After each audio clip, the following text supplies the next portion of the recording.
Hello বন্ধুরা, কেমন আছো? আজ চলে এসেছি একটা নতুন ভিডিও নিয়ে। দেখছি আমার খামারে দাঁত ছাগলটা ঘরের ভিতর ছিল, দেখে আমি বাইরে মুতাতে নিয়ে এলাম, কেন ঘরের ভিতর থাকলে সে যতই হোক চট করে মুততে যায় না।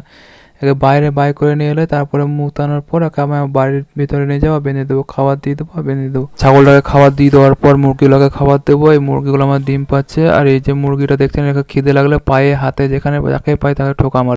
আজ আমার খামারে কিছু মুরগির বাচ্চা বেচে দেবো। দেখতে পাচ্ছেন এখানে বেচে দিচ্ছি। 4টে মুরগির মোরগ ছিল, মোরগগুলো বেচে দিলাম। টিউলিগুলোকে আমি রেখে দিলাম। টিউলিগুলোকে আমি বড় করে ডিম পাড়ার জন্য আমি রেখে দিলাম। টিউলিগুলো নেওয়ার জন্য বলছিল, কিন্তু আমি টিউলিগুলো দিলাম না। টিউলিগুলো আমি রেখে দেবো বড় করার। বাচ্চাগুলো একদমই ওজন ছিল না, বেঁধে বেঁধে ওদের খাঁচায় ভরে রেখে বাচ্চাগুলো ওজনই ছিল না। তাই যারা মুরগি বাচ্চা পুষবেন তারা ছেড়ে দিয়ে মুরগি পুষলে সব থেকে ভালো হয়।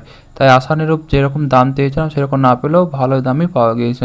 বিকালবেলার দিকে আমি মাঠে গিয়েছিলাম, কলাইয়ের ভুঁয়ে কলাইয়ের পাতা কেটে নিয়ে এসেছি, আর কিছু গহমার ভুঁয়ের ঘাস ছিল, ঘাসগুলো নিয়ে এসেছি। তখন ঘাসগুলো কাটার পর ঘাসগুলো কাটা হওয়ার পর ঘাসগুলোকে আমি তুলে নেবো। তারপরে ছাগলের ছাগুলোকে আমি গম দেবো। ছাগলের ছাগুলো দেখুন কেমন খাবে। দেখুন ছাগলের ছাগুলোকে খাবার দিয়ে দেওয়ার পর এবার দাঁত ছাগলটাকে আমি ঘাস, ছাগলের পছন্দের সবুজ ঘাস, যে ঘাসটা ছাগল খুব ভালো খায় সেই ঘাসটা দেখুন মুখই তুলবে না। ঘাসটা এতই খাই, দেখুন গামলার ঘাস মুখই তুলবে না গামলা থেকে, এমন ভাবে খেয়েছে। দেখুন এদিকে ছাগল গম খেয়েছে। শীতের সময় ঘাস পাওয়া খুব মুশকিল, ছাগল চড়ানোও খুব মুশকিল। মাঠে চারিদিকে চাষ হয়ে গিয়েছে, গহমার নিপিলটাও সেরকম হারে বড় হয়নি। বড় বড় বাগানে সব লতা পাতা ঘাস এবং গাছের ডাল পাল কেটে এনে আমি ছাগলকে খাওয়াতাম। কলাইয়ের পাতা দিয়েছে দেখুন গামলায়, কলাইয়ের পাতাগুলো বেশ ভালোই খায়। তার ছাগলটাকে আলাদা খাবার দিতে হয়, ছাগুলাকে আলাদা দিতে হয়, নাইলে তার ছাগল তার ছাগুলাকে খুব মারে। তার ছাগুলাকে মেরে একটা চায় তো শিঙি ভেঙে দিয়েছিল।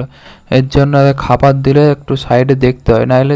আজ আমার একটা ছাগল থেকে অনেক অনেক ছাগল বেচা হয়েছে। এই ছাগল থেকে তার এই 4টে ছা হয়েছে, তার আগে 3টে করে।